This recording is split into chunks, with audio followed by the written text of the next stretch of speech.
নল এবং চৌবাচ্চার একটা ইন্টারেস্টিং টাইপের ম্যাথ করার চেষ্টা করব, সেটা হচ্ছে টাইপ 1। তো এই যে টাইপ নল এবং চৌবাচ্চার, এটা দিয়ে আমি ওই ব্যক্তি এবং সময়ের যে অঙ্কগুলো আছে ওইগুলোও করা যাবে এই টাইপটা দিয়ে। তো এখানে আসলে একটা ফর্মুলা আমরা দেখতে পাচ্ছি, সেই ফর্মুলাটা কি দেখা যাচ্ছে যে one by n plus one by n সমান হচ্ছে কাজের অংশ বাই টোটাল টাইম।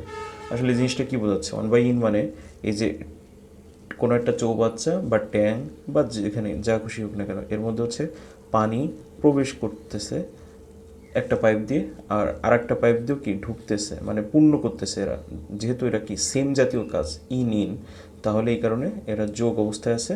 এবং কাজের অংশ কি, মানে কতটুকু কাজ করবে, সাধারণত দেওয়া না থাকলে কাজের অংশকে আমরা এক ধরে নিব। আর টোটাল টাইমটা আমাদের সাধারণত বের করতে বলে যে দুটো পাইপ একসাথে কাজ করলে টোটাল টাইমটা কেমন হতে পারে।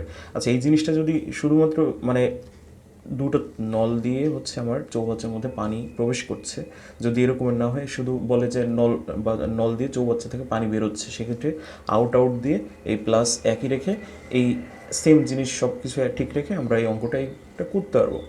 আচ্ছা, এখানে আমরা এক্সাম্পলটা দেখি। এক্সাম্পলটা দেখলে আই থিঙ্ক ফর্মুলাটার যে ব্যবহার এটা সহজে বোঝা যাবে। তো এখানে আমরা কি দেখছি, এখানে একটা খালি ট্যাঙ্কি, ওকে ফাইন। এই একটা পাইপ আছে, এই পাইপ দিয়ে 5 ঘন্টায় এটা পূর্ণ করা যাবে।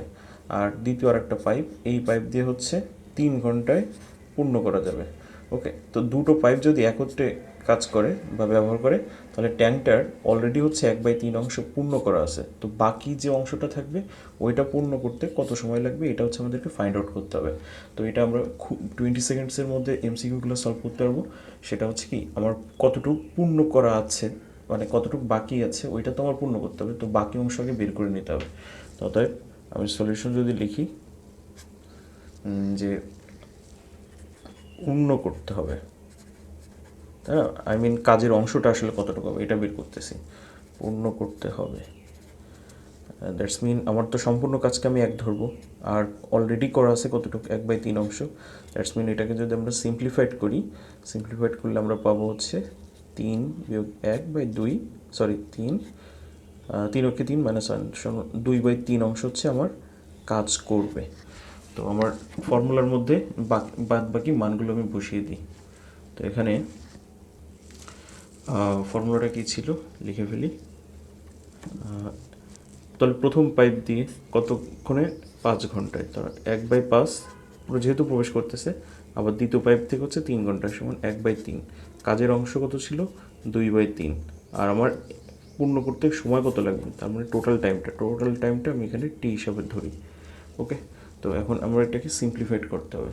তো সিম্পলিফাইড করলে আমি কি পাবো, এটা আমি লসাগু যদি করি, লসাগু করলে 3 5 15 পাবো। 15 দিয়ে 5 ভাগ, তার মানে 3, এখানে 5 সমান হচ্ছে 2/3 ভাগ হচ্ছে টি। তো পরবর্তীতে আমি এটাকে করলে পাবো কি, টি এই সাইডে যদি যায়, তো আমার 2/3 গুণ হচ্ছে 15 আর হচ্ছে 8। তো আলটিমেটলি হচ্ছে কাটাকাটি করে যেটা পাবো আর কি, 4 2 8, 3 5 15, সো 5/4 ঘন্টা। এটা আসলে আমাদের অ্যান্সার হবে 5/4। তো আই থিঙ্ক আমি মোটামুটিভাবে বোঝাতে পারলাম জিনিসটা আসলে কীভাবে হবে। তো এই টাইপের ম্যাথ, যে অ্যাজ ইউজুয়াল আমি যেটা বলি যে প্র্যাকটিস যদি আমরা করি, তো খুব সহজে আরও অল্প সময়ের মধ্যে আমরা এই কোশ্চেনগুলো সলভ করতে পারবো। আর সবচেয়ে মজার এবং গুরুত্বপূর্ণ যে বিষয়টা হচ্ছে, এইখানে যদি আমি ট্যাঙ্কের কথা না বলে, যদি বলি কোন একটা কাজ রহিম করতে পারে 5 ঘন্টা, তারপর করিম করতে পারে 3 ঘন্টায়, তাও একটা কাজ তারা একত্রে যদি করে তাহলে কত সময়ে করতে পারবে। তো সেই ক্ষেত্রে কিন্তু আমরা এই একই জিনিস, একই ফর্মুলা ইউজ করতে পারতাম। কাজের অংশকে এক ধরবো, টোটাল টাইমটা 1/রহিমের কাজ প্লাস হচ্ছে 1/করিমের কাজ।